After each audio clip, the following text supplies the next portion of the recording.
पार्थाय प्रतिबोधितां भगवता नारायणेन स्वयं व्यासेन ग्रथितां पुराणमुनिना मध्ये महाभारतम् अद्वैतामृतवर्षिणीं भगवतीम् अष्टादशाध्यायिनीम् अम्ब त्वामनुसन्दधामि भगवद्गीते भवद्वेषिणीम् प्रपन्नपारिजाताय स्तोत्रवेत्रैकपाणये ज्ञानमुद्राय कृष्णाय गीतामृतदुहे नमः। सद्गुरु प्रपन्नपारिजाताय स्तोत्रवेत्रैकपाणये ज्ञानमुद्राय कृष्णाय गीतामृतदुहे नमः। सद्गुरुं सच्चिदानन्दं केवलं करुणाकरं ज्ञानयोगेश्वरं वन्दे ज्ञानदेवं पुनः पुनः। कालपासून आपण यज्ञाची संकल्पना घेतली आहे। चौथ्या अध्यायामध्ये त्यांनी यज्ञाचे प्रकार सांगितले की किती प्रकारांनी यज्ञ केला जाऊ शकतो। यज्ञ ही कर्मकांडामधली यजुर्वेदामध्ये विशेष रूपाने ज्याच्याबद्दल लिखाण केलं आहे किंवा ज्याचा विधी ज्याच्या संबंधाने अधिक स्पष्टीकरण यजुर्वेदात दिलं आहे। यजुर्वेदामध्ये यज्ञाचा हविर्भाग स्वीकारणारी देवता रुद्रादी सांगितलेले आहेत। त्यातली प्रमुख देवता रुद्र आहे। यज्ञ ज्याच्याकरता संपन्न होतो ते यज्ञाचं जे फल आहे ते स्वर्गाची प्राप्ती होण्याकरता यज्ञ आहे। हा कर्मकांडाचा विषय आहे। आपण अनेक वेळा बघितलं की वेद त्रिकांडात्मक आहे, कर्म, उपासना आणि ज्ञान। त्याच्यामध्ये कर्मकांडामध्ये यज्ञाची विशेष महती सांगितलेली आहे आणि कर्माचं फळ काय, कर्माचा लाभ काय हे जर बघितलं तर त्यांनी कर्माचा लाभ स्वच्छपणे सांगितला आहे। स्वर्ग कामो यजेत, स्वर्गाची प्राप्ती होण्याकरता कामना करावी, कर्म करावं। स्वर्गाची प्राप्ती हा हे काय प्रकरण आहे, हा काय शब्द आहे। प्रत्येक दर्शनकाराची मुक्तीची संकल्पना भिन्न भिन्न असते। तसे हे पूर्वमीमांसक आहेत ज्यांनी यज्ञाची प्रतिष्ठा आमच्या पुढे मांडलेली आहे आणि यज्ञाचं महात्म्य आम्हाला वेदांमधून कळतं आहे। तो जो पूर्वमीमांसक वर्ग आहे त्यांच्या दृष्टीने मोक्ष संकल्पना किंवा मोक्षाची प्राप्ती म्हणजे काय, तर मोक्षाची प्राप्ती म्हणजे स्वर्गाची प्राप्ती, ही त्यांची धारणा आहे। त्याप्रमाणे मोक्ष सगळ्यात श्रेष्ठ फल कोणतं देतो, तर मोक्ष हे स्वर्गाच्या सुखाचं फल देतो। आणि म्हणून यजन कशाकरता करावं, तर स्वर्ग कामो यजेत। आता यजनाची ही भूमिका जर अशीच असती किंवा अशीच स्वीकारायची असती तर भगवंतांनी म्हणजे उत्तर मीमांसा म्हणजे तत्वज्ञान किंवा ब्रह्मवाद किंवा परमेश्वरासंबंधीची चर्चा ज्यामध्ये केली आहे आणि त्याला कसं प्राप्त करावं हे जाणून घेण्याचा जिथे आम्हाला उपदेश केलेला आहे त्या ठिकाणी त्यांनी हा विषय आणला नसता। परंतु ज्या अर्थी गीतेसारख्या विषयामध्ये किंवा गीतेसारख्या तत्वज्ञानामध्ये त्यांनी कर्माचा अंतर्भाव केला आहे, त्याचा अर्थच असा आहे की हे जे कर्म आहे हे कर्म परमेश्वर प्राप्ती करता उपयुक्त आहे. आता इथे अधिक स्पष्ट करून मांडलं. पुढे शंकराचार्यांनी वेगळ्या प्रकारांनी स्वीकारलं. ज्ञानेश्वर माऊली भाष्य ज्या दर्शनाच्या आधाराने करतात ते अद्वैत दर्शन आहे. ते केवळ अद्वैत दर्शन शंकराचार्यांनी मांडलं आहे. परंतु शंकराचार्यांनी मात्र भक्ती, कर्म, या उपासना या कुठपर्यंत आहेत, ह्या फक्त तिथपर्यंत जिथपर्यंत ज्ञानाची प्राप्ती होत नाही. ज्ञानाची प्राप्ती झाली की ह्या सगळ्याचं महात्म्य त्यांच्या दृष्टीने संपलं. म्हणून त्यांचं सूत्र काय आहे? ज्ञानात एवतु कैवल्यम. ज्ञानानीच कैवल्याची प्राप्ती होते. आता ज्ञानाने कैवल्याची प्राप्ती होते असं म्हटल्यानंतर ज्ञान कैवल्याला उपयुक्त आहे, तर हे कर्मकांड मागे पडलं. मागे पडलं म्हणजे लोकांच्या दृष्टीने हे फारच कामनिक झालं आणि कामनेकरता यजन झालं, त्याचं फल मिळालं. पुन्हा दुसरा यज्ञ दुसऱ्या कामनेकरता, तिसरा यज्ञ तिसऱ्या कामनेकरता, हे असं सुरू झालं की काय, अशी जी एक धारणा त्याच्या मागे निर्माण होऊ शकेल, राहील. तर ती धारणा तशी राहू नये, त्याला अधिक स्पष्टता, त्याला निसंदिग्धता देण्याकरता भगवंतानी गीता तत्वज्ञानामध्ये ही जी यज्ञ संकल्पना आहे त्या यज्ञ संकल्पनेचं अधिक व्यापक असं स्वरूप मांडलं आहे. आणि त्यांनी सांगितलं की यज्ञ ही संकल्पना तुम्ही फक्त यज्ञ करणे आणि कामनेकरता यज्ञ करणे आणि केवळ त्या यज्ञाची सगळी प्रक्रिया पुरी करणे याकरता आहे असं समजू नका. तर आता आपल्याला जो विषय मांडायचा आहे त्या विषयामध्ये त्यांनी या यज्ञाकरता दैवयज्ञ आहे, योगयज्ञ आहे, योगाग्नीमध्ये समर्पण आहे, असे वेगळे वेगळे विषय मांडून आपण जेव्हा 4थ्या अध्यायाचा गोषवारा घेऊ तेव्हा तर हा सगळा विषय आपण घेणारच आहोत. त्यामुळे शेवटी हे किती प्रकारचे यज्ञ सांगितले ते एकदा सारांश रूपाने बघू. पण आता आपल्याला जो विषय बघायचा आहे की ज्यामध्ये यज्ञाच्या संबंधाने भगवंतानी 26व्या श्लोकामध्ये जेव्हा सांगितलंय, श्रोत्रादीनी इंद्रियाण्यन्ये संयमाग्निषु जुह्वति शब्दादीन विषयानन्य इंद्रियाग्निषु जुह्वति. म्हणाले हे श्रोत्रादीनी म्हणजे श्रोत्र आदी यांच्या ठिकाणी काय केलं? इंद्रियाण अन्ये. म्हणाले इथे या इंद्रियांचं हवन, श्रोत्र आदी या इंद्रियांचं हवन संयमाग्निषु जुह्वति, संयमरूपी अग्नीमध्ये त्याचं हवन करतात. आता शब्दादीन विषयानन्य, तर दुसरे काही लोक जे आहेत ते काय करतात? शब्द आदी विषयांच्या ठिकाणी इंद्रियाग्निषु जुह्वति, इंद्रियाच्या ठिकाणी त्याचं हवन करतात. म्हणजे अन्य अन्य असे दोन वेगळे वेगळे घेतलेत. श्रोत्रादीन इंद्रियाणी, अन्य संयमाग्निषु जुह्वति, हे एक प्रकार. आणि दुसरा विषय शब्दादीन विषयान, विषयांचं होम किंवा विषयांची आहुती इंद्रियांच्या ठिकाणी देतात.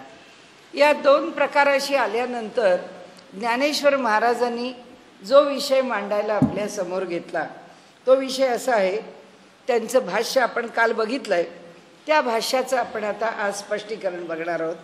एक संयमाग्निहोत्री ते युक्तित्रयांचा मंत्री, यजन करीती पवित्री इंद्रिय द्रव्यी. म्हणाले इथे एक म्हणजे एका प्रकारचे लोक, संयम हेच कोणी अग्निहोत्र आहे, संयम हाच अग्निहोत्राचा विषय आहे. ते युक्तित्रयांचा मंत्री, ते 3 बंध जे आहेत ते 3 बंध म्हणजे जणू काही मंत्रच आहेत. आणि यजन करीती पवित्री, कारण यज्ञाकरता मंत्रांची आवश्यकता आहे. आणि त्याचबरोबर अग्निहोत्र म्हणजे सातत्याने त्या अग्नीला ज्वलंत ठेवणे, पेटत ठेवणे. नाही तर पूर्वी प्रत्येकाच्या घरामध्ये गृहाग्नी असे आणि तो अग्नी जो आहे तो पेटता ठेवायचा, पण सतत प्रज्वलित नसत ठेवत, झाकून ठेवून द्यायचा. संध्याकाळी आहुती टाकायच्या वेळी त्याच्यावरचं झाकलेलं बाजूला करायचं, तो जरा प्रदीप्त करायचा, त्याला आहुती द्यायच्या. आहुती देऊन झाल्यानंतर यथाकाल तो पुन्हा तसाच पेटता राहील, विझणार नाही, परंतु सतत तो ज्वलंत नाही. पण अग्निहोत्र्याच्या घरामध्ये तो अग्निहोत्र हे सातत्याने तो अग्नी घरामध्ये प्रज्वलित आहे. म्हणून त्यांनी इथे संयम नावाचा अग्निहोत्री, संयम हाच कुणी अग्निहोत्री. आता हा संयम काय आहे, हा संयमाचं स्वरूप त्यांनी इथे सगळ्या भाष्यकारांनी किंवा ज्ञानेश्वरांनी इथे जो संयम शब्द वापरला आहे तो केवळ नियंत्रण या अर्थाचा नाही असं सगळ्या भाष्यकारांनी स्वीकारल्यामुळे, मानल्यामुळे त्याचा अर्थ प्रत्येकाने असाच लावला आहे की जो पतंजली योगसूत्रांनी लावलेला आहे. म्हणून ते इथे म्हणतात हा जो संयम आहे, पतंजली योगसूत्रामध्ये त्रयम एकत्र संयम हा असं सूत्र आहे.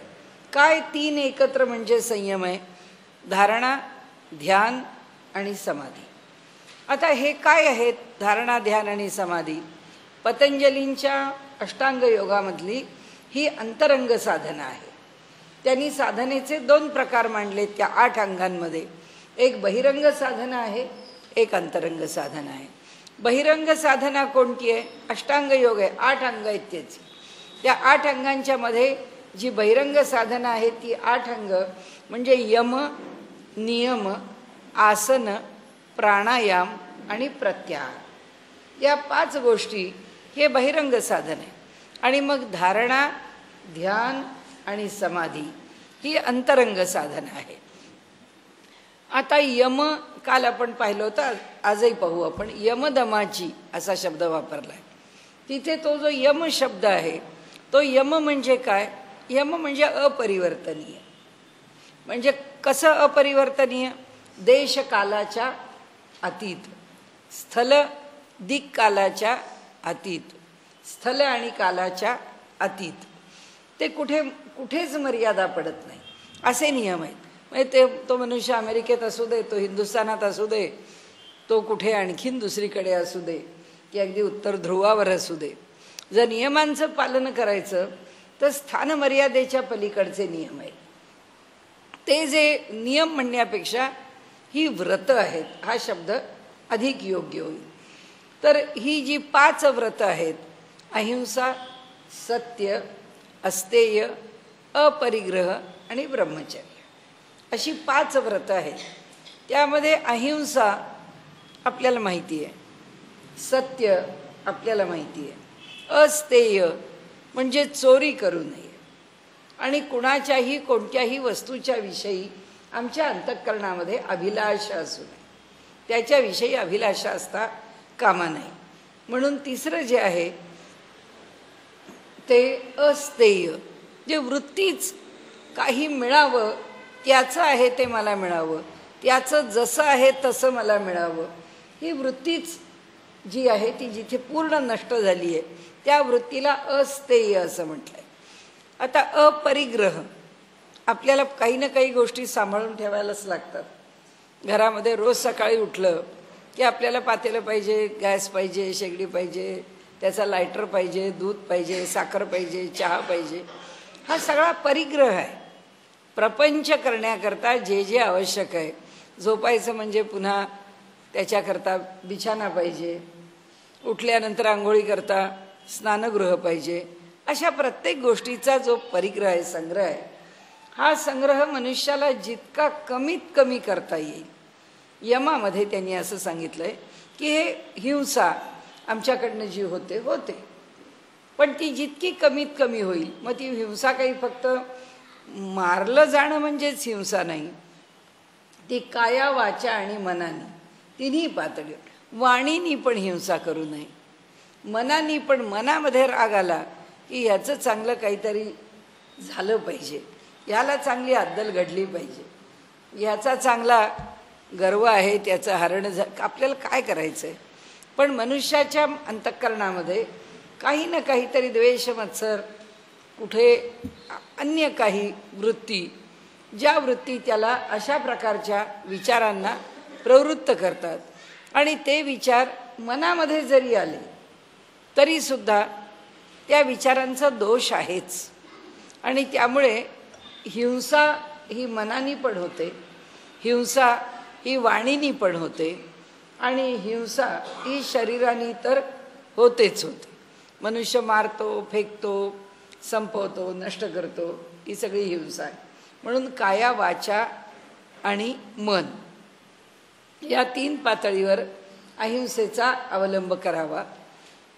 आणि मग सगळ्याच पुढचे आपली जी व्रत आहे त्याचा काही आपल्याला आज अभ्यास बघायचा आहे म्हणून नाही, परंतु अहिंसा, सत्य, अस्तेय, अपरिग्रह यामध्ये परिग्रह सांभाळून ठेवणे हे जितकं कमीत कमी होईल तितकं आमच्याकडून व्हावं अशी एक धारणा आहे. आणि ब्रह्मचर्य म्हणजे ब्रह्माच्या ठिकाणी आमचं चरण म्हणजे निवास, त्या एका ईश्वराच्या शिवाय अंतःकरणामध्ये अन्य विषयाला स्थान असू नये. हे ब्रह्मचर्य. चर्य म्हणजे चरण करणे, चर्या म्हणजे त्याचा अवलंब. आपण दिनचर्या म्हणतो ना, की तुमची दिनचर्या काय आहे, तशी आम्ही दिवसभर काय राहतो, काय व्यवहार करतो, कसे वागतो, तसे आम्ही ब्रह्माच्या मध्येच आमचा सगळा विचार, आमचं सगळं मन, आमचा सगळा काल, आमचा सगळा व्यवहार व्यतीत व्हावा. हे यम आहेत, नियम आहेत, हे परिस्थिती सदृश आहेत, देश आणि कालावरती अवलंबून आहेत, परिस्थितीवरती अवलंबून आहेत. म्हणजे तिथे काय, शौच, संतोष, त्या ठिकाणी शौच, संतोष, तप, स्वाध्याय आणि ईश्वर प्रणिधान. शौचामध्ये शुचिता म्हणजे शुद्धता, देहाची जितकी शुद्धता आम्हाला सांभाळता येईल, देह, मन, बुद्धी, विचार, वाणी सगळंच, त्याच्यामध्ये सगळ्याची शुचिता आहे. शौच, संतोष, कोणत्याही परिस्थितीमध्ये मन अधिकाधिक संतुष्ट असावं, मन शांत असावं, मनाच्या ठिकाणी पूर्णपणे समाधान असावं, हे शौच, संतोष. तिसरं आहे तप. ते ज्या प्रकाराने मनुष्याला करता येईल, जितक्या निग्रहाने करता येईल तितकं करावं. त्यामुळे आपल्याकडे पूर्वीपासून घरामध्ये उपवास, तापास, व्रत, वैकल्य ही सगळी ज्याच्याशी जोडली गेली आहेत, ते सगळं तपाचं स्वरूप आहे. म्हणून ते एक तपाचरण आहे. तप आणि स्वाध्याय, की आपण आपला काहीतरी दैनंदिन अभ्यास करावाच करावा, काहीतरी वाचन करावंच करावं, एखादा तरी ग्रंथ, एखाद्या तरी ग्रंथातला एखादा तरी अध्याय, एखादं तरी स्तोत्र, काहीतरी आपल्याकडनं म्हटलं जावं, तो स्वाध्याय आहे. आणि शेवटचं ईश्वर प्रणिधान. पतंजलींनी असं म्हटलंय, शेवटी ईश्वराचं प्रणिधान, ईश्वराची उपासना ही केली जावी. आता हे 5 यम आहेत, 5 नियम आहेत. त्याच्यामध्ये हा सगळा बहिरंग साधनेचा विषय आपला चालू आहे. त्याच्या पुढे जे आहे ते आसन आहे. त्या आसनांच्या बाबतीत त्यांनी असं म्हटलंय की कोणतीच उपासना, भक्ती, अगदी ज्ञानाचा विचार जरी म्हटला तरी मनुष्य मांडी घालून बसतो, हे सुद्धा आसनच आहे. कारण एका स्थानावरती बसून, आता राहुल गांधी गेलेत ना चिंतनाला, ते आता कुठे आहेत आपल्याला माहीत नाही आहे, कंबोडियात आहेत का खरंच उत्तरांचलामध्ये आहेत, पण तो करतायत म्हणे. आता आपल्याला आज ती बातमी पुन्हा फ्लॅश झाली नाही, आज आता रेल्वे बजेट आहे, रोज काहीतरी करमणूक लागते ना. तर ज्याला चिंतन करायचं आहे त्याला सुद्धा एका आसनातच बसावं लागतं, त्याला सुद्धा मांडी घालून बसावंच लागतं.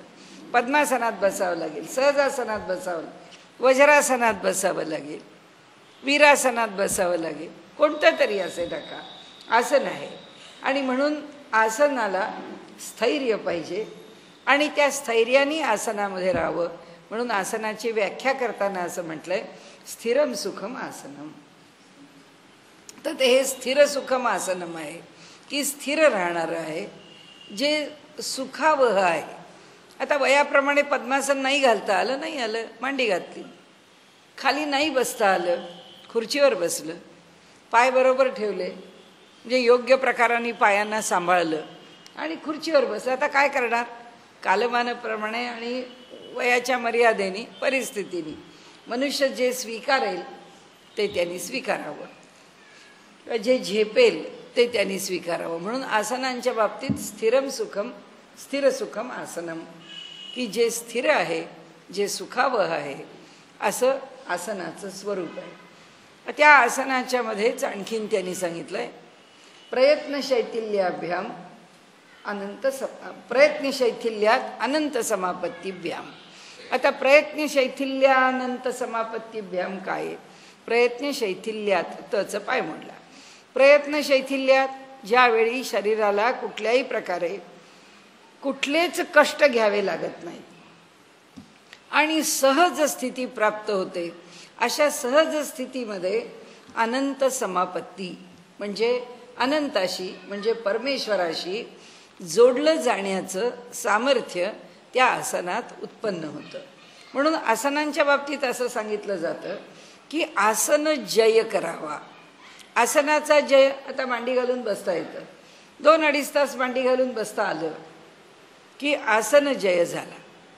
त्या मांडी घालून बसण्यामध्ये जर खरंच 2.5 तास आम्हाला सहज बसता आलं तर आम्हाला त्याही आसनामध्ये काय चिंतन करता येईल, काय ध्यान करता येईल, काय धारणा करता येईल, आम्हाला जे वाटेल त्या प्रकाराने त्या आसनाचा आम्हाला लाभ घेता येतो. अशी आसनं सिद्ध केली जातात. मत्स्येंद्रासन आहे. अशा अवघड आसनामध्ये काही जण 2.5 तास असं म्हटलं जातं की एक आसन 2.5 तासाकरता सिद्ध झालं, 2-2.5 तासाकरता, की त्या आसनाचा जय झाला. आता कुठली अवघड आसनं सुद्धा त्याचा जय करण्याचा प्रयत्न करतात आणि त्या अवघड आसनामध्ये सुद्धा ते योगी, त्याच्यामध्ये हठयोग आहे, त्याच्यामध्ये तपश्चर्या आहे, अभ्यास आहे. अभ्यासाने एक आसन सिद्ध होत जातं आणि ते सिद्ध झालेल्या आसनामुळे अनंताची समापत्ती म्हणजे चित्त अत्यंत शांत होण्याला, अत्यंत संतुष्ट होण्याला, समाधानी होण्याला, देहाच्या पातळीवरती निरोगी होण्याला आणि त्याचबरोबर शरीरामध्ये जर दौर्बल्य असेल तर ते दूर होऊन शरीराला उत्साह प्राप्त होण्याला, आरोग्य प्राप्त होणं, अनेक प्रकारांनी आसनं त्याचे लाभ देतं. पण थोडंसं आसनाचं स्थैर्य आपल्याला प्राप्त झालं पाहिजे. त्याच्यामधून जे लाभ होतात ते शरीराला नक्कीच अनुभवता येतात. ते नुसते शरीराच्या पातळीवर राहत नाहीत, मनाच्या आणि बुद्धीच्या पातळीवर पण परिवर्तित होतात. उत्तम प्रकारे आसनांचा सराव होऊ लागला की मन पण हळूहळू स्थिर होतं आणि मन स्थिर होत चाललं की माणसाची जी बुद्धी आहे ती बुद्धीसुद्धा अधिक कार्यकारी होते, ती बुद्धीसुद्धा सतेज होते, ती बुद्धीसुद्धा सबल होते. आणि म्हणून आसनांची व्याख्या सांगताना ततो द्वंद्व अनभिघातः असं म्हटलेलं आहे की त्या ठिकाणी द्वंद्वाचे जे आघात आहेत ते आता होत नाहीत. म्हणजे आपण त्या दिवशी जसा विषय घेतला होता ना, आपण म्हणजे विनोबाजींचं उदाहरण घेतलं होतं की थंडी वाजतेच कशी, नाहीच वाजता कामा. आणि म्हणून त्यांनी अट्टानी त्या हरिद्वारच्या एवढ्या थंडीमध्ये, एवढ्या कडाक्यामध्ये आपल्या शरीराला एवढे कष्ट देऊन शेवटी ते शरीर त्या थंडीला पूर्णपणे तोंड देईल आणि त्या शरीराची ती सहनशक्ती त्या प्रमाणात वाढेल असा प्रयत्न केला. हा एक आग्रही प्रयोग झाला.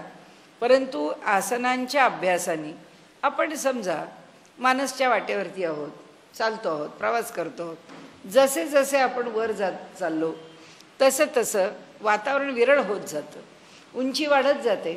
अधिकाधिक उंचीवर गेलं तर श्वासाला त्रास होतो, कुणाला मळमळतं, कुणाला कानामध्ये काही वेगवेगळे आवाज ऐकायला येतात, कुणाला चक्कर येते, त्रास होतो आणि नाही तर मग बाकीचे काही परिणाम होतातच होतात. परंतु ह्या आसनांच्या सातत्याने केलेल्या सरावामुळे जे लाभ आहेत ते ही जी द्वंद्व आहेत वातावरणातली, की आता आम्ही खाली राहतो आणि आम्ही हिमालयात वरती गेलो तर आम्हाला ते झेपत नाही, आम्हाला त्रास होतो, ती थंडी सोसत नाही, आम्हाला ती उंची, त्या हाय अल्टिट्यूडचे आम्हाला निरनिराळे अनेक अडचणींचे विषय आपल्यापुढे उभे राहतात. म्हणाले असं होत नाही, कारण आसन जे आहे ते शरीराला पूर्णपणाने असं तयार करतं की ज्यामुळे ते शरीर कोणत्याही वातावरणात परिस्थितीमध्ये योग्य प्रकारे राहू शकतं. ते योग्य प्रकारे ती परिस्थिती निभावून नेऊ शकतं, सहन करू शकतं, त्या परिस्थितीमध्ये पुन्हा त्याच्या मूळच्या स्थितीत राहू शकतं. असे आसनांचे लाभ आहेत. प्राणायामाचे पण लाभ आहे. ततक्षीयते प्रकाशावर्णम, प्राणायामाचं वर्णन केलं आहे की प्राणायामाने काय होतं की प्रकाशावरचं म्हणजे ज्ञानावरचं जे आवरण आहे ते आवरण दूर होतं. देहाच्या शुद्धीकरता, देहाच्या तनुकरणाकरता, तनु म्हणजे संकोच, देहाचं हलकेपण, देहाला हलकेपण देणारं आणि देहाला शिडशिडीत चांगलं चपळ ठेवणारं जर काही असेल तर ते प्राणायामाचं स्वरूप आहे. प्राणायामाच्या अभ्यासाने मनुष्य हा अधिकाधिक चपळ बनतो आणि त्याची चपलता त्याच्या एकूण हालचालींकरता उपयोगाला येते. स्फूर्ती जाणवते, उत्साह जाणवतो, थकावट कमी होते, फुफ्फुस ताकदवान बनतात, हृदयाच्या ठिकाणी सुद्धा बल चांगल्या प्रकाराने प्राप्त होतं. हा प्राणायाम झाला. या प्राणायामाच्या नंतर प्रत्याहार आहे. तो प्रत्याहार म्हणजे इंद्रियांचे जे आहार आहे की डोळ्यांनी पाहावं, कानांनी ऐकावं, कालचा जो आपला विषय होता ना की सगळे, आणि आत्तासुद्धा श्रोत्र आदी या सगळ्या इंद्रियांच्या ठिकाणी त्यांचे जे विषय आहेत त्या विषयामध्ये ती ताबडतोब रममाण होतं. चांगलासा सिनेमा लागणार आहे, चांगलीशी सिरियल आहे की ती वेळ आम्ही गाठणार, नाहीतर आम्ही ते रेकॉर्डिंग तरी करून ठेवणार, काही ना काहीतरी, पण आम्हाला ते बघायचं आहे म्हणजे बघायचं आहे. काही ऐकायचं आहे, आम्हाला नाही सवाई गंधर्वला जाता आलं तर आम्ही त्याचं रेकॉर्डिंग उपलब्ध बघणार, घरी बसून तरी ऐकणार. हे प्रत्येकाचा जो विषय आहे त्या विषयामध्ये प्रत्येक इंद्रिय बहिर्गामी आहे. ज्याला योगाचा अभ्यास करायचा आहे त्या योगाच्या अभ्यासकाला इंद्रियाची बहिर्गामिता सोडली पाहिजे आणि त्याला अंतर्मुख केलं पाहिजे. ही सगळी इंद्रिय जी आहेत याला आपल्या भाषेमध्ये किंवा अगदी टेक्निकल भाषेमध्ये, तात्विक भाषेमध्ये, सूत्रमय भाषेमध्ये असं म्हटलं जातं की अंतःकरण म्हणजे चित्त, त्याला जर दुसरा शब्द द्यायचा तर, किंवा अगदी फार ढोबळ शब्द पण जो गीतेनी पण वापरलाय, मन, तर तो मनाच्या ठिकाणी सुद्धा क्वचित त्यांनी चित्ताचाच विचार केलाय. उपनिषदांनी अंतःकरण चतुष्टय म्हटलंय आणि त्याच्यामध्ये मन, बुद्धी, अहंकार आणि चित्त या चारचा अंतर्भाव केलाय. गीताकारांनी कधीकधी नुसता मन शब्द वापरून सुद्धा त्याच्यामध्ये मन, बुद्धी, अहंकार, चित्त या सगळ्याचा अंतर्भाव केला आहे. आणि त्यांनी चित्त जेव्हा म्हटलेलं आहे तेव्हा त्या चित्त शब्दामध्ये त्यांनी मन, बुद्धी आणि अहंकार असे तीनच शब्द वापरले, कारण चित्त शब्द इकडे आणला आहे. आणि म्हणून तिथे जेव्हा बुद्धी म्हटली आहे तेव्हा ती बुद्धी चित्तासहित आहे. चित्त म्हणजे स्मरण, ज्यांनी स्मरण ठेवलेलं आहे असा मन, बुद्धी, चित्त आणि अहंकार, ज्या ठिकाणी सगळं रजिस्टर्ड आहे. काल काय झालं, परवा काय झालं, 25 वर्षापूर्वी काय झालं, आम्ही जे काही बोलतो त्या सगळ्याची नोंद जिथे आहे ते चित्त आहे. तर आता जेव्हा चित्त शब्द वापरला तेव्हा मन, बुद्धी, अहंकार असे 3 शब्द वापरले. आता इथे जो प्रत्याहार आहे त्या प्रत्याहारामध्ये काय आहे तर प्रत्याहार या प्रत्येक इंद्रियाचा जो आहार आहे त्या इंद्रियाच्या त्या आहारापासून इंद्रियाला मागे ओढून घेऊ. कशा करता? जर नैसर्गिकरित्या ही जर त्याची प्रवृत्ती आहे तर त्याला का वळवायचं हा एक प्रश्न. दुसरा, याला आपण अंतःकरण म्हटलं, ते आत असणारं कर्ण म्हणजे साधन आहे. आता ही सगळी जी इंद्रिय आहेत, 5 ज्ञानेंद्रिय आणि 5 कर्मेंद्रिय, याला बहिःकरण असं म्हटलं की ही बाहेरची साधन आहे आम्हाला काहीही जाणून घेण्याकरता. त्यामुळे अंतःकरण आणि बहिःकरण अशा प्रकारे ही दोन्ही आता आपण त्याचं वर्णन केलं. आता अंतःकरण तर आतच आहे आणि ही जी बाहेरची इंद्रिय आहेत जी चारी दिशांनी धावतायत त्यांना त्यांच्या विषयापासून मुरडून बाजूला काढून त्यांना कुठे न्यायचं? हृदयापाशी. त्यांना आत घ्यायचं. आता हे कशा करता? पुढच्या साधने करता. कारण हा जो प्रत्याहार आहे, आहार त्या त्या इंद्रियाचं जेवण, त्या त्या इंद्रियाचा विषय. प्रत्याहार प्रति त्याच्या विरुद्ध. आपण ना परीक्षेत म्हणतो ना प्रतिशब्द द्या, याला प्रतिशब्द द्या, तसा त्याच्या विरोधामध्ये असणारे विरुद्ध अर्थाचा किंवा त्याच्या व्यवहारापासून त्याला बाजूला करणारा असा हा प्रतिआहार, त्याच्याशी वेगळेपण देणारा, त्याच्या आहारापासून त्याला तोडणारा आणि आतमध्ये त्याला स्थिर करायला लावणारा. आतमध्ये स्थिर करण्याचं प्रयोजन काय? प्रयोजन एकच आहे की योग ह्या शब्दाची व्याख्याच योगश्चित्तवृत्ती निरोध हा अशी व्याख्या आहे. योग म्हणजे काय? आमच्या अंतःकरणामध्ये प्रत्येक क्षणाला ज्या वृत्ती निर्माण होतात, जे वृत्ती तरंग आहेत, ते जे वृत्ती तरंग आहेत ते कमीत कमी करत जाणं म्हणजे त्यांचा निरोध करत जाणं. निरोध कुठपर्यंत करायचा? निर्वृत्ती होईपर्यंत. मन जे आहे त्याच्या ठिकाणी वृत्ती निर्माण होतात. त्याच्या ठिकाणी जी एक एक वृत्ती निर्माण होते, ती जी वृत्ती आहे ती वृत्ती संपवणं, त्या ठिकाणी कुठलीही वृत्ती न शिल्लक राहणं, यालाच आपण तत्वज्ञानाच्या भाषेत काय बोलतो? मन अमन होणं. मनाचं अमनपण किंवा मनाचं उन्मन, म्हणजे आपण तत्वज्ञानात जो शब्द वापरतो ना, हा उन्मनीचा विषय आहे. उन्मनी मनाच्या पलीकडे. मनाच्या पलीकडे केव्हा जाता येतं? जेव्हा मनाची वृत्ती संपते. हे योगदर्शन कशा करता आहे? अंतःकरणातल्या सगळ्या वृत्तींना विराम देण्याकरता. सगळ्या वृत्ती संपल्या म्हणजेच कैवल्याची प्राप्ती होते. म्हणून त्यांचं सूत्र काय आहे? योगश्चित्तवृत्ती निरोध हा. योगामध्ये चित्ताच्या वृत्तींचा निरोध होतो. आणि काय होतं? आता हा जो द्रष्टा, त्याला त्यांनी द्रष्टा म्हटलंय. हा जो आपला जीव आहे, ज्याला आपण वेदांतामध्ये सामान्य आपल्या अभ्यासाच्या तत्वज्ञानाच्या मध्ये आपण त्याला जीव असं म्हणतो. हा जो जीव आहे, हा जीव सगळे व्यवहार जसे करतो तसं पतंजलींनी द्रष्टा असं म्हटलंय की तो जीव आहे तो कोणाशी जोडला गेलाय? अंतःकरणाशी. तो अंतःकरणाशी जोडला गेला म्हणून तो जीव झाला. अंतःकरणापासून बाजूला झाला, उपाधी रहित झाला की तो ब्रह्मच झाला. आता इथे हा जो द्रष्टा आहे, हा द्रष्टा पण असाच आहे. हा मूळ जो आहे या द्रष्ट्याचं स्वरूप तोही शुद्ध बुद्ध नित्य मुक्तच आहे. परंतु हा द्रष्टा आता आपल्याला तसं मानत नाही. हा द्रष्टा मी काम करतो, मी बोलतो, हे मला आवडतं, मला दुःख झालं. कुणाला दुःख झालेलं असतं? वास्तविक बोटाला लागलेलं असतं. हे दुःख बोटाचं आहे, पण ते बोटाशी राहत नाही त्याच्या. तो म्हणतो बापरे माझ्या बोटाला केवढं लागलं, मला केवढा त्रास होतोय, केवढं बोट ठणकतंय, मला मी अगदी बेचैन आहे. वास्तविक त्या बोटाचं दुःख याच्या वृत्तीमध्ये बेचैनीत परिणत होण्याची आवश्यकता नाही. परंतु असं होत नाही. हा स्वतःला देह म्हणजे मी असं मानत राहतो.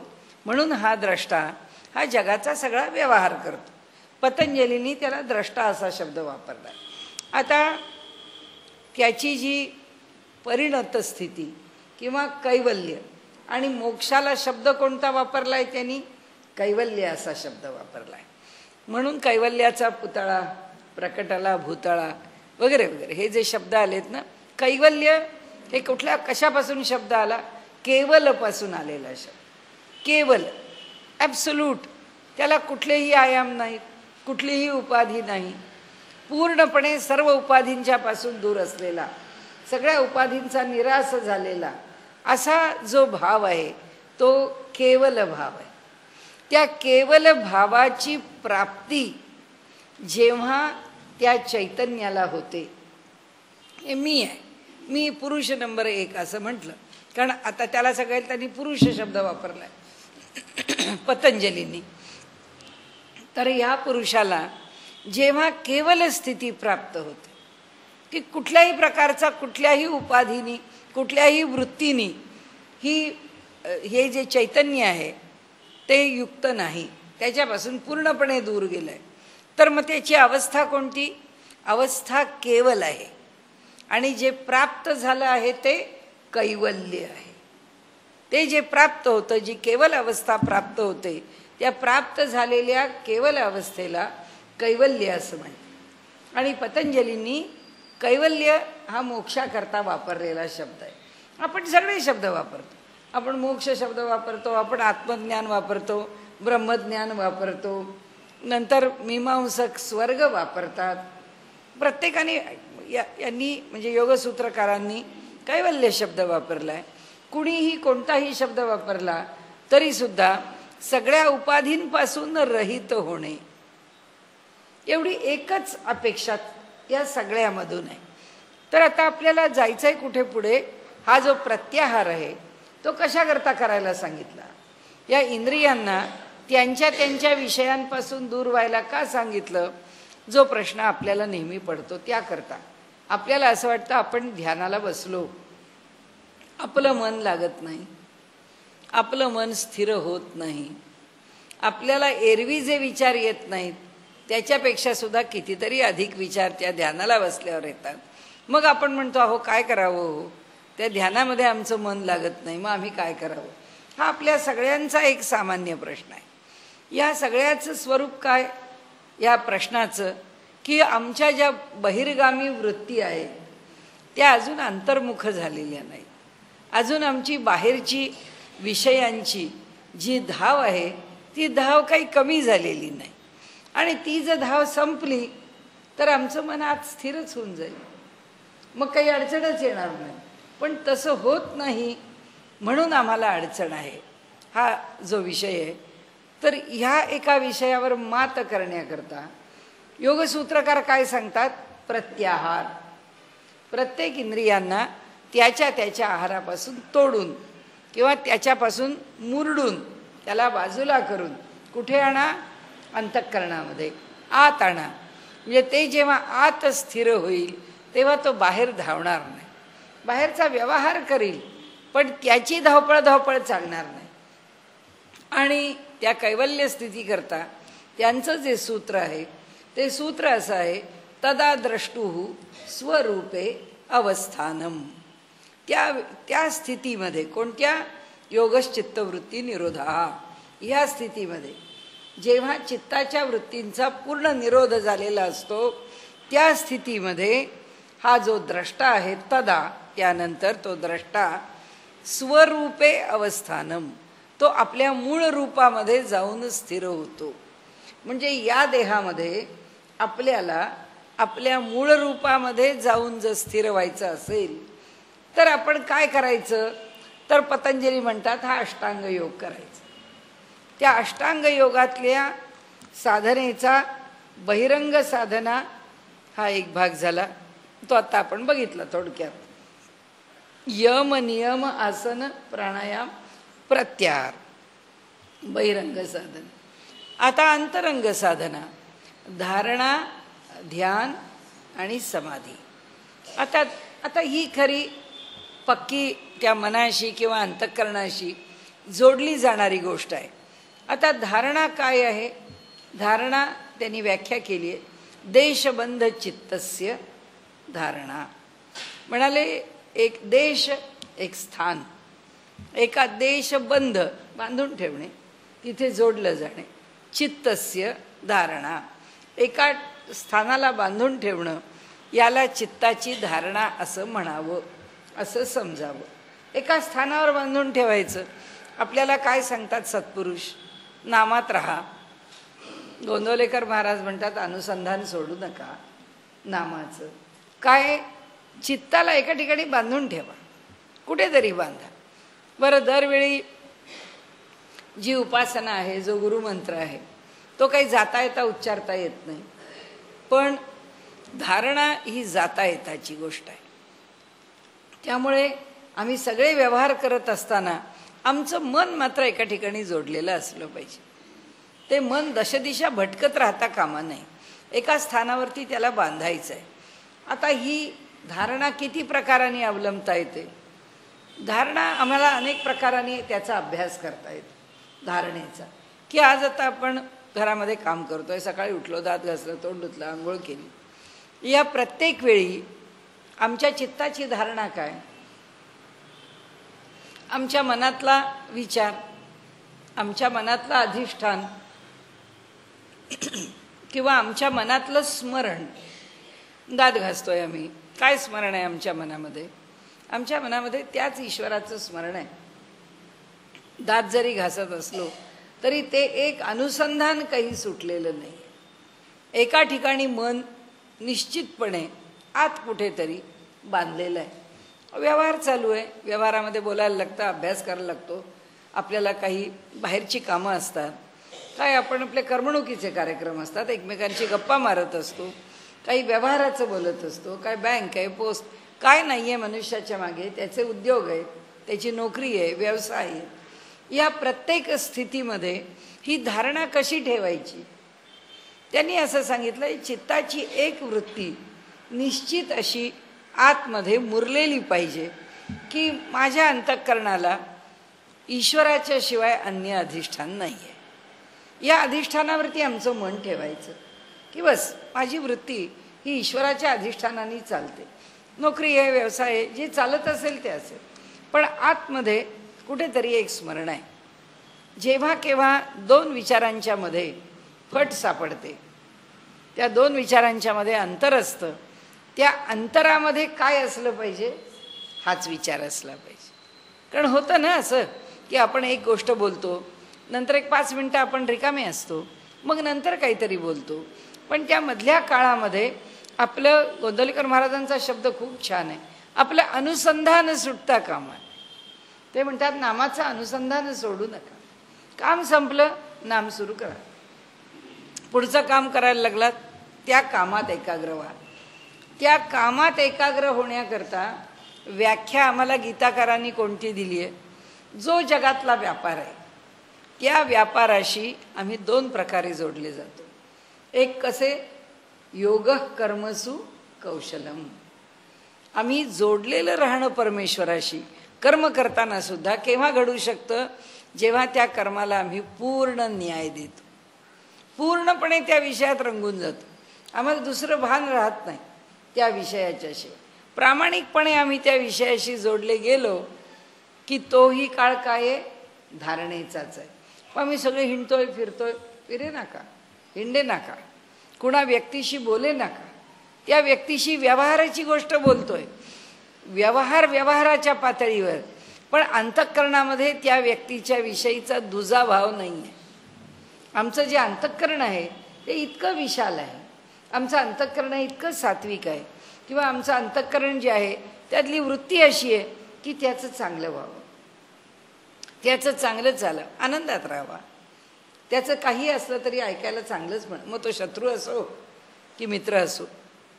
त्यामुळे मना शत्रू ते मित्र मानित जावे, असं सत्पुरुषांनी म्हटलं की शत्रूंना शत्रू म्हणूच नका, त्यांना मित्रच म्हणा, त्यांच्याशी शत्रुत्वाचा भावच ठेवू नका. ही धारणा आहे.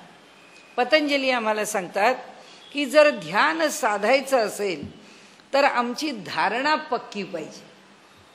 आमचा जो जगातला व्यवहार आहे त्या व्यापारामध्ये घडणाऱ्या प्रत्येक अनुकूल प्रतिकूल प्रसंगाबरोबर मनाचं दोलायमान होणं होता का? होऊ दे ना, काय सगळं आमच्या अनुकूल घडत नाही असं ठीक आहे, मनाच्या प्रतिकूल घडलं ठीक आहे, चला. आज असं नाही, असं आता आज सगळ्या शिव्या खायचं काम प्रभूंचंच आहे, त्यामुळे खाता येतात त्या शिव्या बिचारे लोकांच्याकडनं. कारण असं आहे, विरोधी पक्ष असंच करणार, तो प्रत्येक गोष्टीला नावच ठेवणार. आता काय बोला, जे योग्य वाटलं मला, जे प्रामाणिकपणे वाटलं ते मी केलेलं आहे, त्याचे परिणाम आपल्याला दाखवण्याचा मी प्रयत्न करीन. याच्यापेक्षा काय म्हणणार? आता हे असे कसे म्हणतात, आता हैराण झालो आपण, या विरोधकांनी नुसतं काहूर उठवलं, आरडाओरडा करा, कारण दोन्ही बाजूनी लोक बोलतात. लोक काय म्हणतात, अहो इतकी यांच्यावर टीका होते, पण हे लोक त्याच्यावर काही स्पष्टीकरण देत नाहीत। आणि समजा झालेल्या टीकेवरती जर त्यांनी स्पष्टीकरण दिलं तर लोक म्हणतील हे खोटं वागतात ना, म्हणून सारखी स्पष्टीकरणं देतात। कसं वागायचं माणसानी? आपण व्यवहारात सुद्धा बघा असंच आहे। आपण जावं मी चुकलं नाही, मी असं केलं नाही, असा माझा हेतू नव्हता, मी तुम्हाला खरंच सांगते बरं का, तुमच्या मनात काही गैरसमज झाला असेल तर सोडून द्या, असं जेव्हा व्यवहारात आपण सांगायला जातो तेव्हा समोरचा माणूस म्हणतो हा जेव्हा 4-4 वेळा येऊन सांगतोय ना त्यावरती ह्याच्यातच काहीतरी खोट, आणि कोणी सांगायला गेला नाही ना तेही चैन पडत नाही। म्हणतो बघा एवढं झालं तरी एक शब्द बोलायला तयार नाही, काय आतल्या गाठीचा माणूस आहे, जे करायचं आहे ते करून मोकळा होतो।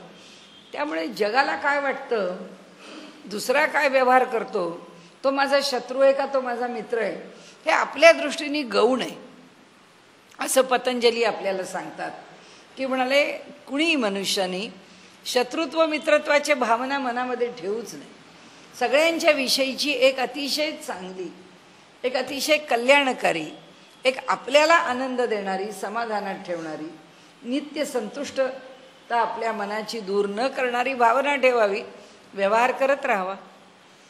व्यवहार मग योग्य असेल म्हणजे नुसता गोड बोलून त्यालाही बरं वाटणारा असेल, नाही तर कठोर बोलून काही सांगण्याचा असेल, असू दे, काय फरक पडतो। कोणताही व्यवहार असला तरी सुद्धा आपण आपल्या ठिकाणी वाईट नाही आहोत, आपण त्याच्याशी वाईट वागायला जात नाही आहोत। आणि एक आहे की मनुष्याचं अंतःकरण स्वच्छ असलं आणि व्यवहाराच्या पातळीवरती त्याला कडू किंवा गोड काहीही बोलावं लागलं तरी सुद्धा समोरच्या मनुष्याला त्याचा बरोबर अंदाज येतो की हा मनुष्य जो आहे हा जे बोलतोय ते प्रामाणिकपणे बोलतोय। असो, या सगळ्या गोष्टी आपण का बोललो, कारण धारणेमध्ये द्वैतातला व्यवहार आहे, धारणेमध्ये पूर्ण द्वैत आहे।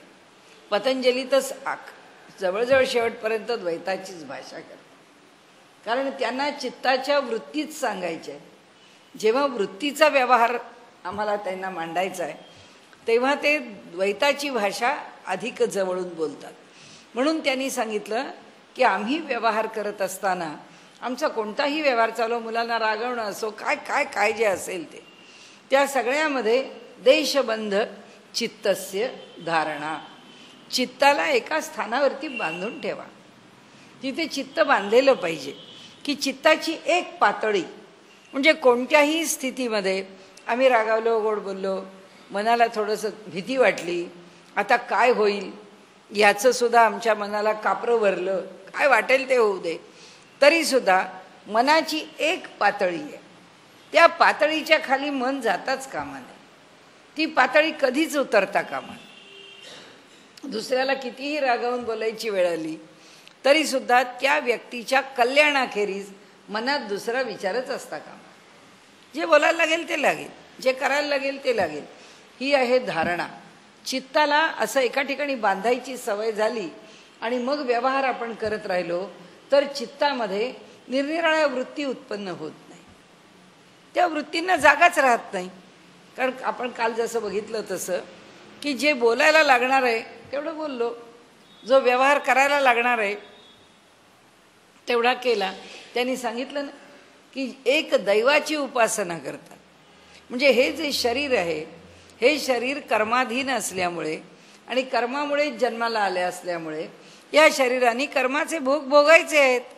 मग त्यांनी मला शिव्या घातल्या, हा कर्माचा माझ्या भोगच असला पाहिजे म्हणून तो मला शिव्या घालतोय, बघून पुरं होऊ दे, मी कशाला त्यांनी दुःखी होऊ, मी माझ्या ठिकाणी शांतच राहू। माझ्या अंतःकरणाची एक जी स्थिती आहे ती कधी विस्कटू नये, याचा अभ्यास म्हणजे या अंतरंग साधनेतलं पहिलं पाऊल आहे, ज्याला धारणा म्हणतात। त्याच्या पुढचा जो भाग आहे तो ध्यान आहे। ध्यानामध्ये तत्र प्रत्ययिकतानता ध्यानम अशी ध्यानाची व्याख्या आहे। त्यांनी म्हटले प्रत्ययाची एकतानता म्हणजे ध्यान। आता काय एका जागेवर बसलो, आता ही जाता येता उठता बसता हिंडता फिरता अभ्यास करण्याची गोष्ट नाही, हिंडता फिरता अभ्यास करण्याची गोष्ट धारणा आहे। ध्यानाला निश्चितच मांडी घालून बसलं पाहिजे,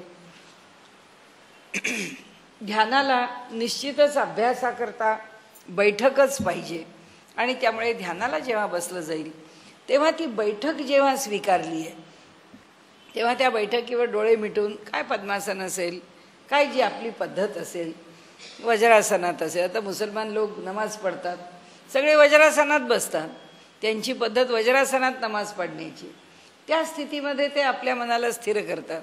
आपल्याला कोणतं आसन आवडतं, आपल्याला कोणत्या पद्धतीने स्थिर व्हावं असं वाटतं, त्या पद्धतीने आपण स्थिर व्हावं. आणि स्थिर बसल्यानंतर डोळे मिटल्यावर कोणत्याही स्थितीत डोळ्यापुढे आलंबन नाही असं होता कामा नये. आलंबन म्हणजे आधार, पतंजलींचा शब्द आहे तो आलंबन असा. आधार म्हणजे एखादं प्रतीक, एखादं प्रतिमा, एखादी मूर्ती, एखादं नाम, काहीतरी त्या ध्यानाला आधार पाहिजे. कारण का, त्याच्याकरता एक वृत्ती निर्माण झाली पाहिजे. हे रामाचं चित्र आहे, हे रामाचं धनुष्य आहे, हा रामाचा हात आहे, हे रामाचे डोळे आहेत, काय असेल ते जे काही आहे त्याच्याकरता मिटल्या डोळ्याच्या पुढे रामरायांचं रूप आलं पाहिजे. ते जोपर्यंत येत नाही तोपर्यंत वृत्ती राहिली पाहिजे की प्रभू रामचंद्र कसे आहेत, मग त्यांचं स्वरूप आहे ते आठवावं. एखादा त्यांच्यावरचा श्लोक आहे रामरक्षेमधला, ध्यानाचा श्लोक आहे, तो स्मरावा. काही पण आपल्या डोळ्यापुढे त्या प्रतीकाशी एकरूप होण्याचा प्रयत्न आहे आणि मग ध्यान केलं जातं. ते त्या ध्यानाचं लक्षण काय आहे, तत्र. आता तिथे प्रत्ययिकतानता ध्यानम, प्रत्ययाची एकतानता लाभली पाहिजे. धारणेमध्ये त्याची अपेक्षा नाही. प्रत्ययाची एकतानता काय आहे, तर प्रत्ययाची एकतानता म्हणजे अशी आहे, रामाशिवाय विषय नाही. आता डोळ्यापुढे जर रामाचं प्रतीक घेतलं आहे तर राम हाच विषय आहे आणि त्याच्याशिवाय आता वृत्ती बदलत नाही. मिटल्या डोळ्यापुढे आत्ता जर माझ्या आवडीचा विषय रामाचा मुकुट आहे तर 5 मिनिटं जर का मी रामरायांचं ध्यान करते तर 5 मिनिटामध्ये माझ्या मनात त्यांच्या मुकुटाशिवाय अन्य विचार येता कामा नये. त्या मुकुटाच्या संबंधानेच विचार आला पाहिजे. मग कदाचित त्या मुकुटाची आकृती प्रकट होईल, कदाचित त्या मुकुटाच्या अनुषंगाने आपल्या मनामध्ये अनेक विचार उत्पन्न होतील. कसा की हा मुकुट आहे, हा यशस्वी आहे, हा एक श्रेष्ठ आहे, हा सन्माननीय आहे, भगवंतांनी तो धारण केला आहे आणि असा मुकुट धारण करून या आमच्या भारतामध्ये त्यांनी राज्य केलं आहे. केवढं आमचं अहोभाग्य आहे की साक्षात परमात्मा इथे येतो आणि आमच्या देशाचं राज्य करतो. काय असेल ते, कारण वृत्ती आता अजून आमच्या ध्यानात स्थिर झाल्या नाही आहेत. त्यामुळे प्रत्ययाची एकतानता यावी ही अपेक्षा आहे. पुन्हा पुन्हा तोच प्रत्यय यावा ही अपेक्षा आहे, पण येईलच असं नाही आहे. आणि म्हणून प्रयत्न करत राहणे, हळूहळू हळूहळू त्या प्रत्ययाला एकतानता येते. आणि त्यानंतर समाधी आहे. तदेव अर्थमात्र निर्भासः स्वरूप शून्यमिव समाधी, असं त्या समाधीचं स्वरूप आहे. तिथे केवळ अर्थमात्र निर्भासः, केवळ अर्थ प्रत्ययाला येतो, बाकी सगळं भासात्मक निघून जातं.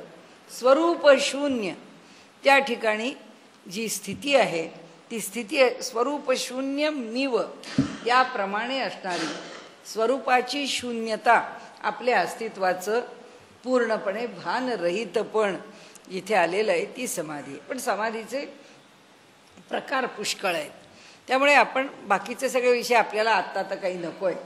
आपण इथपर्यंत का आलो आता ती. आणि समाधीला खूप फाटे, संप्रज्ञात समाधी, असंप्रज्ञात समाधी. संप्रज्ञात समाधीचे पुन्हा 4 प्रकार, तर त्या कशाच्या आता बारकाव्यात आपल्याला जायचं नाही.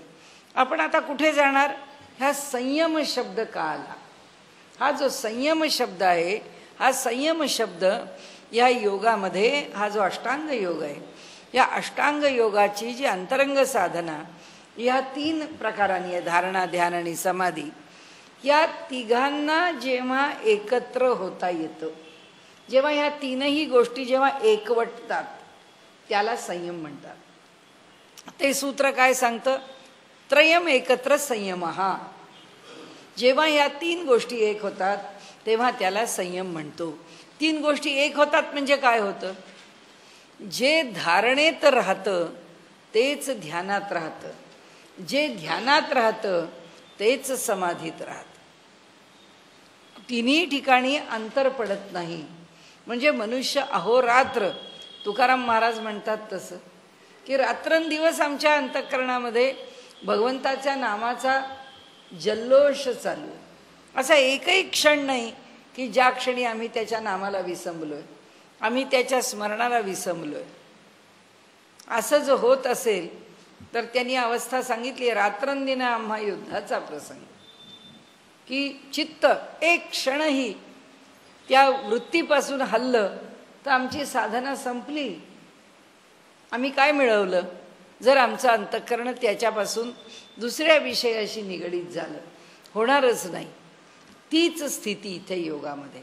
बाहेर व्यवहार करत असलो तरी सुद्धा ज्या भावाशी मन जोडलेलं आहे तो भाव कायम आहे. ध्यानाला मनुष्य बसला तरी सुद्धा ध्यानाच्या स्थितीमध्येही तो भाव कायम आहे. समाधी आहे, त्या समाधीमध्ये सुद्धा तो समाधी कसा असेल? तो सविचार असेल, तो सवितर्क असेल, तो सानंद असेल, तो सास्मित असेल. कारण एक एक त्याच्या पायऱ्या आहेत, की त्याचं आलंबन एकच आहे, प्रतीक एकच आहे, पण अंतःकरणाची स्थिती आहे ती वरवर जाते. आता हे सगळं जे आहे आपण एवढं कडबोळं बोललो, आता याच्यामधून इथं काय घ्यायचं आहे? इथे माऊली सांगतात की जो संयम शब्द मी आपल्याला दिला आहे तो संयम शब्द याच्याशी जोडलेला आहे.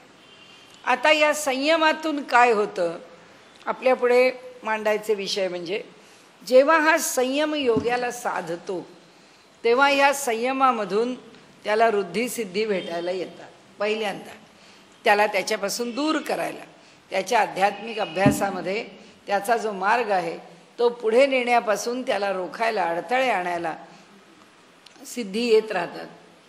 सिद्धी आल्या की त्याला दूर सारून हा जेव्हा पुढे जातो तेव्हा सुद्धा एकापेक्षा एक अलौकिक अशा सामर्थ्याची त्याला त्याच्या ठिकाणी प्रचिती येते.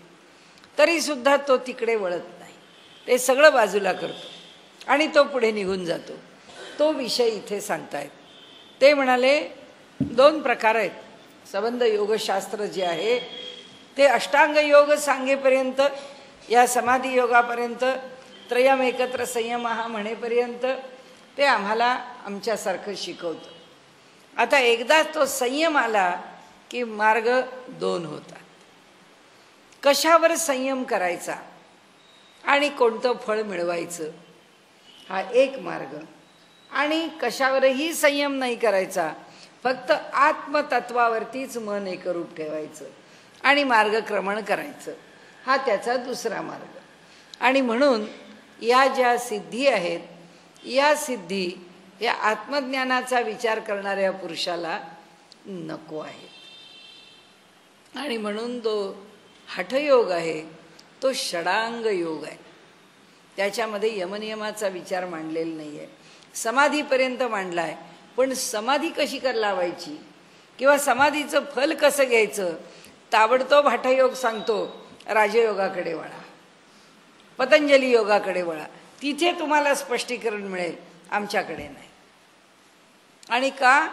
त्याचं कारण असं की तो योग कैवल्यापर्यंत घेऊन जातो. आता माऊलींना काय सांगायचं आहे? त्यांच्या हठयोग आणि पतंजली योग आणि त्यांच्या दृष्टीने त्यांचा कुंडलिनी योग या सगळ्यामधून त्यांना आपल्याला सांगायचं आहे की हा जो योगी आहे या योग्याला आता फक्त आत्मज्ञानाची आस लागली, त्याला आत्मज्ञानाशिवाय दुसरं काही नको आहे. म्हणून तो संयम कुठे करतो? एक संयमाग्निहोत्री. कसा आहे तो? अग्निहोत्री आहे. अग्निहोत्री कसा आहे? 24 तास त्यांनी व्रत घेतलेलं आहे. म्हणजे हा कसा आहे योगी? यांनी संयमाचं व्रत 24 तास घेतलं. याच्या स्वप्नात सुद्धा वेडावाकडा विचार येत नाही. म्हणून ते युक्तित्रयांचा मंत्री, आपण आता कुंडलिनी योग म्हटलं ना, ते याकरता म्हटलं की हा संयम करतो. आता संयम म्हणजे कळलं आपल्याला, धारणा, ध्यान आणि समाधी हे तिन्ही ज्याचं एकवटलं आहे. या तिन्हीमध्ये सुद्धा ज्याच्या विसंवाद नाही आहे, सर्वदूर सुसंवाद आहे. आता त्याच्याबरोबर हा जेव्हा साधनेला बसतो किंवा हा जेव्हा अभ्यास करतो त्यावेळी काय करतात म्हणाले, ते युक्तित्रयांचा मंत्री.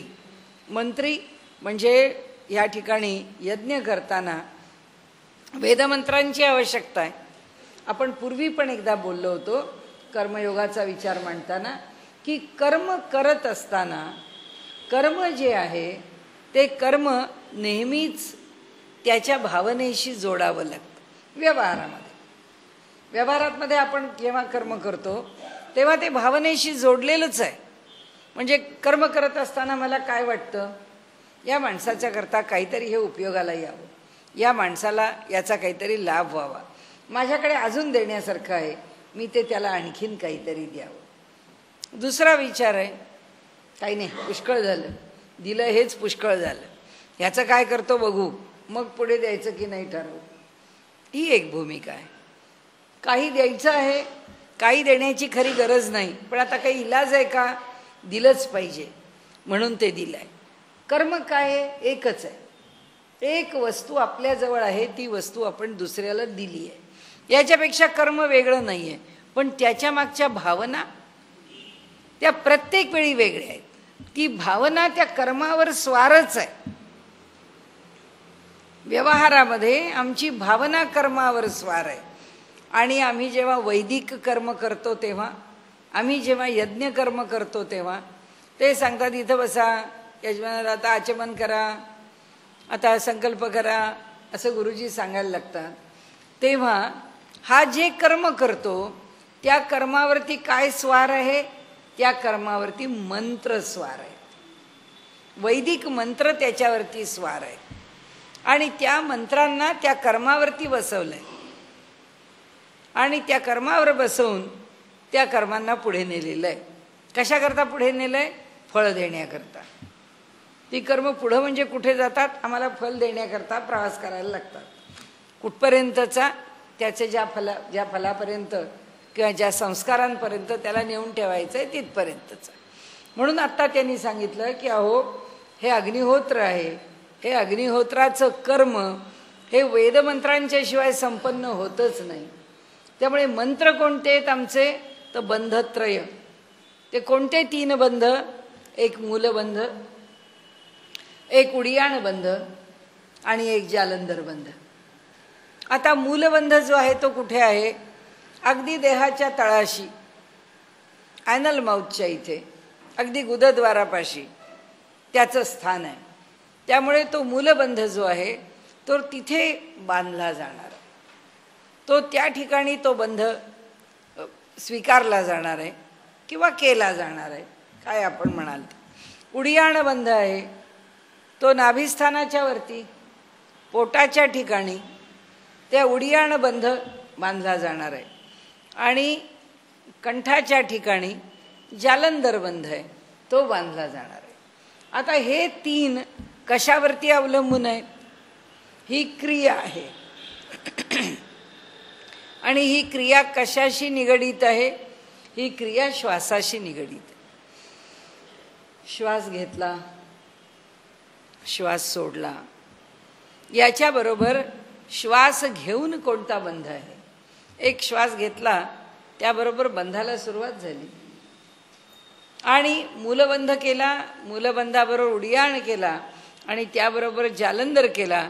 हे 3ही बंध एका पाठोपाठ एक करत जाणं हीच उपासना आहे, हीच साधन आहे. म्हणजे जी हवनद्रव्य टाकायची आहेत ना मंत्राबरोबर, आता ते हवन कशाचं आहे, तर एक संयम अग्निहोत्री. संयम हाच जणू अग्निहोत्री आहे आणि तो काय करतो आहे, ते युक्तित्रयांचा मंत्री. युक्तित्रय म्हणजे 3 बंधांच्या ठिकाणी ती युक्ती म्हणजे त्याचं त्या ठिकाणी असणारं कौशल्य, त्या कौशल्यरूपी मंत्रांनी यजन करीती पवित्री, ते यज्ञच करतायत, पवित्र यज्ञ करतायत. इंद्रिय द्रव्यी, इंद्रिय रूपी म्हणाले सगळ्या पवित्र द्रव्यांनी, इंद्रिय रूपी पवित्र द्रव्यांनी ते यज्ञ करतात. म्हणजे सगळी इंद्रिय जोपर्यंत नियंत्रणात येत नाहीत तोपर्यंत हा संयम होऊ शकत नाही. आणि माऊली म्हणतात जोपर्यंत हा संयम साधत नाही तोपर्यंत आमची जी कुंडलिनी योगाची प्रक्रिया आहे, अभ्यास आहे, तो होऊ शकत नाही. कारण तो बंधत्रयाचा अभ्यास आहे. आणि त्या बंधत्रयाच्या अभ्यासामधून तो योगी जणू काही यज्ञ करतो. एका वैराग्य रवी विवळे, म्हणजे काही जण काय करतात, किंवा आता यानंतर वैराग्य रवी विवळे, कोणा एकाच्या ठिकाणी जर वैराग्य रूपी सूर्य जर खरोखरच उदयाला आला, तव संयती विहार केले, तेथ अपावृत झाले इंद्रिया नल. म्हणजे आता असं जर घडलं तर संयती विहार केले. आता जेव्हा नियंत्रणामध्ये ज्यांचं कृत्य झालेलं आहे, व्यवहार झालेला आहे, अपावृत जाहले इंद्रियानल, तर त्यांनी ते संयत म्हणजे आपण एखादा संयम हे जणू काही कुंड आहे. या इंद्रियांनी जणू काही काय केलं आहे, संयम केला आहे. संयम म्हणजे आता तो वरचा संयम नाही, इंद्रिय नियंत्रणात आहे. आता नियंत्रणात इंद्रियांनी असणं हेच जणू काही कुंड आहे. या कुंडामध्ये आता इंद्रियानल, या कुंडामध्ये इंद्रिय रूपी अनल म्हणजे अग्नी प्रदीप्त झालेला आहे. कारण का, तेथ अपावृत जाहले इंद्रियानल, त्या ठिकाणी संयमरूपी ती कुंडाची जी रचना आहे, त्या कारण आता प्रत्यक्ष दृष्टांत चालू आहे ना, म्हणजे दोन बाजूनी आता लक्षात घ्यायचं की पहिल्यांदा संयम शब्द वापरला, आता जो दुसरा संयम शब्द आहे त्या संयम म्हणजे जणू काही कुंड आहे. आणि त्या कुंडामध्ये इंद्रियांना नियंत्रित करून त्या ठिकाणी ठेवलं आहे. आता ती इतकी त्या संयमामध्ये इंद्रिय नियंत्रणात आलेली आहेत की आता ती जेव्हा मोकळी होतात, त्यांचं दमन केलेलं होतं, आता ती जी मोकळी होतात ती कशी होतात, धडधड धडधड अग्नीसारखी पेटलेली असतात. म्हणजे इंद्रियांचं आता स्वतःचं असं काही वेगळं अस्तित्व आणि त्यांचा मुळापासून वेगळा व्यवहार आता शिल्लक राहत नाही. तीही विरक्तीची ज्वाळा घेतली. आणि म्हणाले त्याच्यावरती काय झालं, इथे विरक्ती रूपी या ठिकाणी ज्वाळा घेतली. अग्नीमधून विरक्ती हाच अग्नी आहे, त्याच्यातून ज्वाळा घेतली, ज्वाळा पेटली. कुणामुळे, आधी इंद्रियरूपी नुसता अग्नी निर्माण झाला, आता इंद्रियांना विरक्ती आली.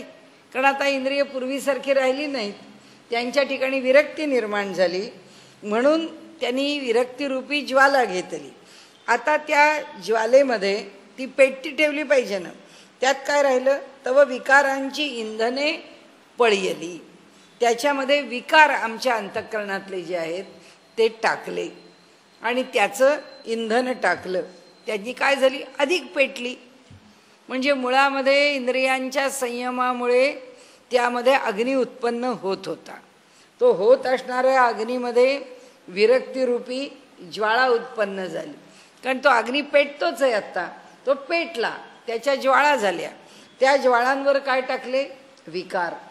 त्या विकारांच्यामुळे ते इंधन मिळालं त्याला आणि इंधनामुळे ते अधिक पेटले. तेथ आशा धुमे सांडिली. म्हणजे आता जी काही माणसाला आशा असते, आपण म्हणतो ना उम्मीद पे दुनिया कायम आहे, की मनुष्य आशेवरती जगतो, कुठलीही आशा शिल्लक राहिली नाही. आशारूपी धूर निघून गेला. कारण का, तर इंद्रियांनी अग्नी पेटवला आणि वैराग्याने ज्वाळा उत्पन्न केली. विकार सगळे इंधनाच्या रूपाने पडले, म्हणून धडधड धडधड अग्नी पेटला. अग्नी पेटल्यावर धूळ राहतच नाही, धुराला जागाच शिल्लक राहत नाही.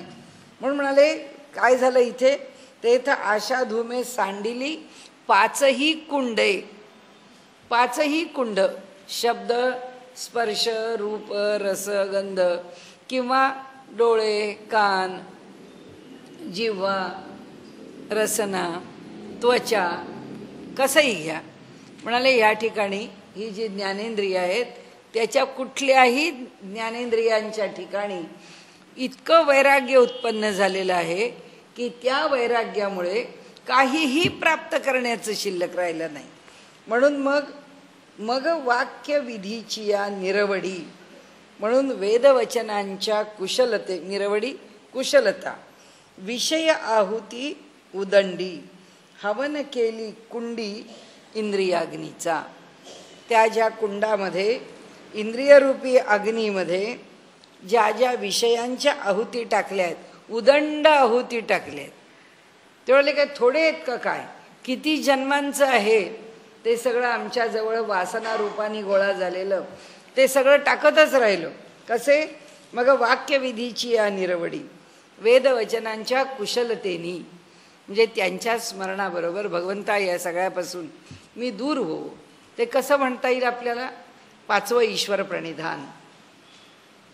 कारण प्रत्यक्ष क्रियायोग करताना पतंजलींनी जे सूत्र दिलंय, तपस्वाध्याय ईश्वर प्रणिधानानी क्रियायोग, हा शेवटचं ईश्वर प्रणिधान आहे. तप झालं, स्वाध्याय झाला, पण ईश्वराचं प्रणिधान, ईश्वराच्याकडे वेदमंत्रांच्या साह्याने सूक्तांनी आवाहन केलंय की आता अंतःकरणामध्ये विषय राहू देऊ नको.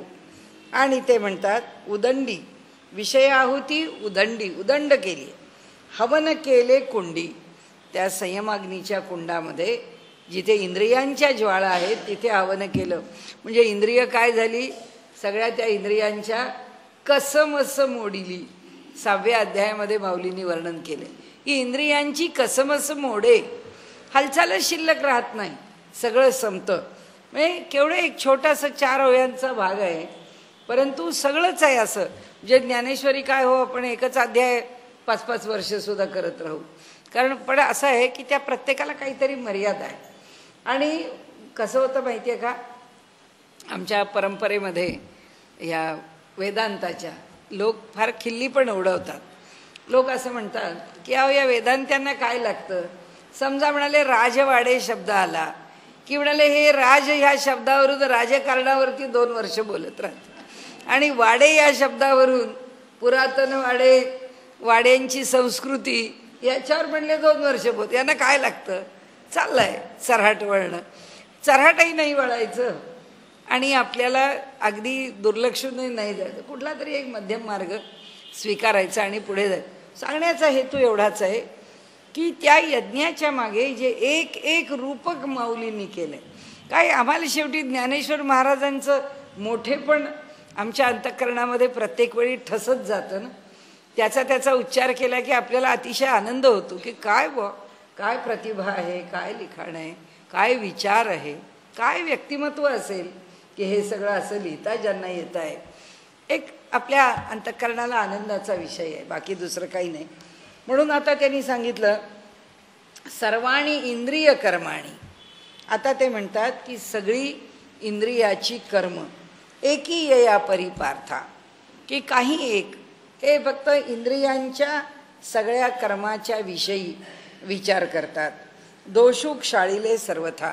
2 प्रकारांनी, काल आपण एका प्रकाराने अर्थ लावला, आज एका प्रकाराने, की इंद्रियांच्या ठिकाणचे दोष दूर करून शक्यतो जर प्राणाचा विचार करायला गेलो तर त्या ठिकाणी प्राणकर्माणी चापरे. काही जण प्राणाच्या कर्माचा अपरे, दुसरे प्राणाच्या कर्माचा विचार करतात, परंतु प्राणाच्या कर्माचा विचार करताना सुद्धा चित्ताच्या शुद्धीचा विचार करावा लागतो. चित्ताच्या शुद्धीचा विचार करताना इंद्रियांच्या व्यवहाराचा विचार करावा लागतो. म्हणून आपण काल कसा अर्थ घेतला? एकी यया परिपार्था दोषुक शाळीले सर्वथा. बेसिक क्वालिफिकेशन काय? जर प्राणाच्या ठिकाणी काम करायचं तर शक्यतो शरीराचा आचार व्यवहार व्यापार हा अधिकाधिक सात्विक असावा.